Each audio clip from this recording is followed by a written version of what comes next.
Hello welcome back to yummy Malabar. ഇന്ന് നമ്മൾ വളരെ ടേസ്റ്റി ആയിട്ടുള്ളൊരു ഡെസേർട്ടാണ് ചെയ്തെടുക്കുന്നത്. തീ പോലും കത്തിക്കാതെ കുട്ടികൾക്ക് പോലും ചെയ്തെടുക്കാൻ പറ്റുന്ന വളരെ ഈസി ആയിട്ടുള്ള അതേസമയം വളരെ ടേസ്റ്റി ആയിട്ടുള്ളൊരു റെസിപ്പി. അപ്പം നമുക്ക് ഒട്ടും താമസിയാതെ വീഡിയോയിലേക്ക് പോകാം. അതിന് മുന്നേ ആയിട്ട് യമ്മി മലബാർ ആദ്യമായിട്ട് കാണുന്നവരുണ്ടെങ്കിൽ ഒന്ന് സബ്സ്ക്രൈബ് ചെയ്യണേ.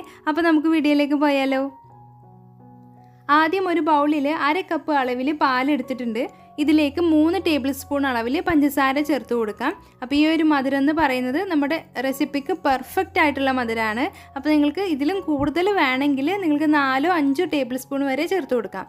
പഞ്ചസാര ചേർത്ത് കൊടുത്തതിന് ശേഷം ഇതിലേക്ക് 1 ടീസ്പൂൺ അളവിൽ ഇൻസ്റ്റൻറ്റ് കോഫി പൗഡർ ചേർത്ത് കൊടുക്കുന്നുണ്ട്. അപ്പോൾ നിങ്ങളുടെ കയ്യിൽ ഇൻസ്റ്റൻറ്റ് അല്ലാത്ത കോഫി പൗഡറാണ്, അതായത് നോർമൽ ആയിട്ടുള്ള കോഫി പൗഡർ ആണെങ്കിൽ നമ്മൾ സാധാരണ കോഫി ചെയ്തെടുക്കില്ലേ, അതേപോലെ ചെയ്തെടുത്തിട്ട് ഒന്ന് അരിച്ചിട്ട് ഇതുപോലെ ചൂടൊക്കെ മാറിയതിന് ശേഷം നിങ്ങൾക്ക് യൂസ് ചെയ്യാം.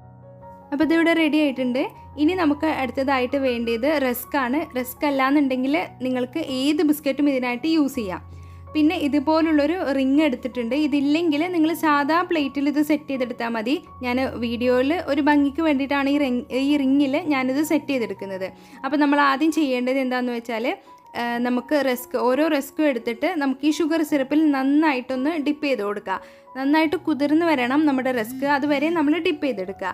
എന്നാലാണ് നമുക്ക് കറക്റ്റായിട്ട് ലെവൽ ചെയ്തെടുക്കാനായിട്ട് പറ്റുള്ളൂ. അപ്പോൾ ആദ്യം ഞാൻ ജസ്റ്റ് ഒന്ന് ഡിപ്പ് ചെയ്ത് വെച്ച് നോക്കിയപ്പോൾ അത് പൊട്ടി പോരുന്നില്ല, അതായത് ഒന്നും കൂടി സോക്കാവാനുണ്ട്. അപ്പോൾ നിങ്ങൾ ചെയ്യേണ്ടത് എന്താണെന്ന് വെച്ചാൽ ഈ നമ്മളെടുത്ത പാല് ചെറുതായിട്ട് കുറച്ച് ചൂടൊക്കെ ഉണ്ടെങ്കിൽ പെട്ടെന്ന് തന്നെ ഇത് കുതിർന്ന് കിട്ടും. അപ്പോൾ ചെറുതായിട്ടൊന്ന് ചൂട് ആക്കിയാൽ, പാലൊന്ന് ചൂടാക്കിയാൽ നന്നായിരിക്കും. അപ്പോൾ ഇതേപോലെ നമുക്ക് എല്ലാ റസ്ക്കും ഇതിലേക്ക് സോക്ക് ചെയ്തിട്ട് വെച്ച് കൊടുക്കണം.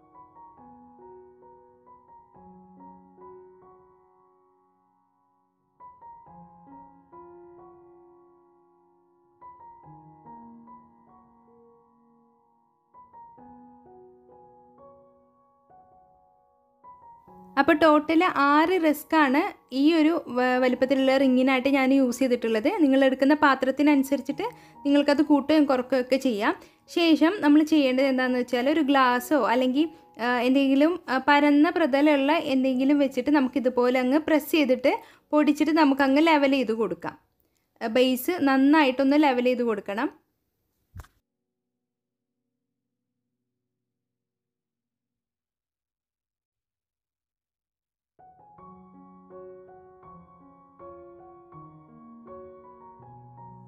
അപ്പോൾ ഞാൻ നമ്മുടെ റസ്ക്കെല്ലാം ഇവിടെ ലെവൽ ചെയ്തെടുത്തിട്ടുണ്ട്. ഇനി നമുക്ക് ഇതിലേക്ക് വേണ്ടിയുള്ള ക്രീം ബീറ്റ് ചെയ്യണം. അപ്പോൾ അതിനായിട്ട് ഞാനിവിടെ 1/4 കപ്പ് അളവിൽ ക്രീം എടുത്തിട്ടുണ്ട്. ഞാനിവിടെ ഇപ്പോൾ ട്രോപ്പോലൈറ്റിൻ്റെ ക്രീമാണ് എടുത്തിട്ടുള്ളത്. നിങ്ങൾക്ക് അവൈലബിൾ ആയിട്ടുള്ള ഏത് ക്രീമും ഇതിനായിട്ട് യൂസ് ചെയ്യാം.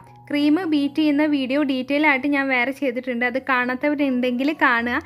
ലിങ്ക് ഞാൻ ഡിസ്ക്രിപ്ഷൻ ബോക്സിൽ കൊടുക്കാം. അപ്പോൾ നമ്മുടെ ഈ ക്രീമിനൊരു കളർ കിട്ടാനായിട്ട് ഞാൻ ഇതിലേക്ക് 1/2 ടീസ്പൂൺ അളവിൽ ഡാർക്ക് കൊക്കോ പൗഡർ ചേർത്ത് കൊടുക്കുന്നുണ്ട്. അതില്ലാന്നുണ്ടെങ്കിൽ നിങ്ങൾക്ക് ഡയറി മിൽക്കൊക്കെ മേടിച്ചിട്ട് അതൊന്ന് മെൽറ്റ് ചെയ്തിട്ട് ഇതിലേക്ക് ചേർത്ത് കൊടുത്താലും മതി. അപ്പോൾ നല്ലൊരു ഫ്ലേവറും കിട്ടും, അതുപോലെ തന്നെ ചോക്ലേറ്റിൻ്റെ ഒരു കളറും കിട്ടും. അപ്പോൾ നമുക്ക് ചോക്ലേറ്റ് ക്രീം ചെയ്തെടുക്കാം. ക്രീമെല്ലാം ഇവിടെ ഇപ്പോൾ ബീറ്റായി വന്നിട്ടുണ്ട്. ഇതിലേക്ക് നമുക്ക് 2 ടേബിൾ സ്പൂൺ അളവിൽ കണ്ടൻസ്ഡ് മിൽക്ക് ചേർത്ത് കൊടുക്കാം. ഇത് ഓപ്ഷണലാണ്, ഉണ്ടെങ്കിൽ മാത്രം നിങ്ങൾ ചേർത്ത് കൊടുത്താൽ മതി. അപ്പോൾ നമ്മുടെ ചോക്ലേറ്റ് ക്രീം ഇവിടെ റെഡി ആയിട്ടുണ്ട്. ഇനി നമുക്ക് നമ്മുടെ ഈ ഡെസേർട്ട് സെറ്റ് ചെയ്യാനായിട്ട് തുടങ്ങാം. അപ്പോൾ നമ്മൾ ഈ ക്രീം ബീറ്റ് ചെയ്യുന്നതിന് മുമ്പ് തന്നെ റസ്ക് അവിടെ സെറ്റ് ചെയ്യാൻ വേണ്ടി മാറ്റി വെച്ചിട്ടുണ്ട്. അതൊന്ന് ഫ്രിഡ്ജിൽ ഞാൻ വെച്ചിട്ടുണ്ട്. ഒരു 10 മിനിറ്റ് നമുക്കൊന്ന് ഫ്രിഡ്ജിൽ വെച്ച് കൊടുക്കാം.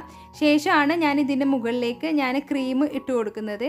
ക്രീമും കൂടി വെച്ച് കൊടുത്തതിന് ശേഷം ഒന്ന് ഈവനായിട്ട് എല്ലായിടത്തേക്കും സ്പ്രെഡ് ചെയ്ത് കൊടുക്കുക. എന്നിട്ട് നമുക്കിത് 2 മണിക്കൂറെങ്കിലും ഫ്രിഡ്ജിൽ സെറ്റ് ചെയ്യാൻ വേണ്ടിയിട്ട് മാറ്റി വെക്കാം. സെറ്റ് ചെയ്യാൻ വെക്കുന്ന ആ സമയം മാത്രമേ നമുക്ക് നഷ്ടമാവുള്ളൂ, അല്ലെങ്കിൽ നമുക്കിത് അത്രയും സമയം വേണ്ട. ഒരു 15 മിനിറ്റ് മതി നമുക്കിത് ചെയ്തെടുക്കാനായിട്ട്. അപ്പോൾ എല്ലാവരും ഇതൊന്ന് ട്രൈ ചെയ്ത് നോക്കണം. അപ്പോൾ ശരി, നമുക്കിത് സെറ്റ് ചെയ്തെടുത്തിട്ട് വരാം. അപ്പോൾ നമ്മുടെ റെസിപ്പി ഇവിടെ റെഡി ആയിട്ടുണ്ട്. ഞാനൊരു ഡെക്കറേഷനായിട്ട് ഒരല്പം കോക്കോ പൗഡർ ഒന്ന് ഡസ്റ്റ് ചെയ്ത് കൊടുക്കുന്നുണ്ട്. ഒരല്പം ചെയ്ത് കൊടുത്താൽ മതി, കൂടുതലായിട്ട് ചെയ്ത് കഴിഞ്ഞാൽ നന്നായിട്ട് കയ്പ്പ് വരും. അപ്പോൾ എല്ലാവരും ഈ റെസിപ്പി ട്രൈ ചെയ്ത് നോക്കണം. നമ്മൾ ഇങ്ങനെ ഇത് സെറ്റ് ചെയ്തെടുക്കുമ്പോഴേക്കും ഇത് കാണാനായിട്ടൊരു പ്രത്യേക ഭംഗിയാണ്. ഈ മൂസ് കേക്കൊക്കെ പോലെ നമുക്കിങ്ങനെ വാരിയെടുത്ത് കഴിക്കാൻ തോന്നും. അത്ര ഭംഗിയാണ് ഇങ്ങനെ നമ്മൾ സെറ്റ് ചെയ്തെടുക്കുമ്പോൾ കാണാനായിട്ട്. അപ്പോൾ എല്ലാവർക്കും ഇന്നത്തെ വീഡിയോ ഇഷ്ടമായി എന്ന് വിശ്വസിക്കുന്നു. വീഡിയോ ഇഷ്ടമായാൽ എല്ലാവരും ഒന്ന് ലൈക്ക് ചെയ്യുക, ഷെയർ ചെയ്യുക. പിന്നെ ചാനൽ ഇതുവരെ സബ്സ്ക്രൈബ് ചെയ്യാതെ കാണുന്നവരുണ്ടെങ്കിൽ സബ്സ്ക്രൈബ് ചെയ്ത് സപ്പോർട്ടും ചെയ്യണേ. താങ്ക്